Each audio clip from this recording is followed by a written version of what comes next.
কেকের order cancel হলে আমি ভীষণ চিন্তায় পড়ে যেতাম, কিন্তু সেটা আগে, এখন আর ভাবি না। প্রথমত, এখন অ্যাডভান্স ছাড়া অর্ডারও নেই না। এবার কেউ যদি সেটা না নেয় তাতে সেটা তার লস, টাকা তো আর সে রিফান্ড পাবে না। আমার লস এটাই যে কেকটা বানাতে যা পরিশ্রম করেছি ওটা বৃথা হয়ে যায়। প্রোডাক্ট যা আমি ইনভেস্ট করেছি কেকে সেটা অ্যাডভান্স থেকেই অনেকটা উঠে আসে। আর দ্বিতীয়ত, জিনিস এখন আর কোনো কিছুই আমার নষ্ট হয় না।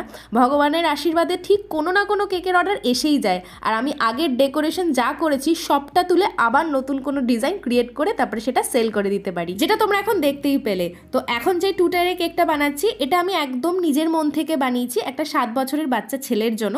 তার মা আমাকে বলেছিল, দীপিকা আমি তোমার উপর ছেড়ে দিচ্ছি, তুমি আমার বাজেটের মধ্যে একটা কেক বানিয়ে দিও। আর এই 2 টায়ারের সুন্দর এই কেকটার প্রাইস ছিল অনলি 1000। আর এই কেকটা ছিল 2 পাউন্ডের থেকে একটু বেশি। ইনসাইড ফ্লেভার ছিল এটা চকলেট। তো আজকের এই কেক দুটো তোমাদের কাছে কেমন লাগলো অবশ্যই কিন্তু আমাকে কমেন্ট করে জানিও।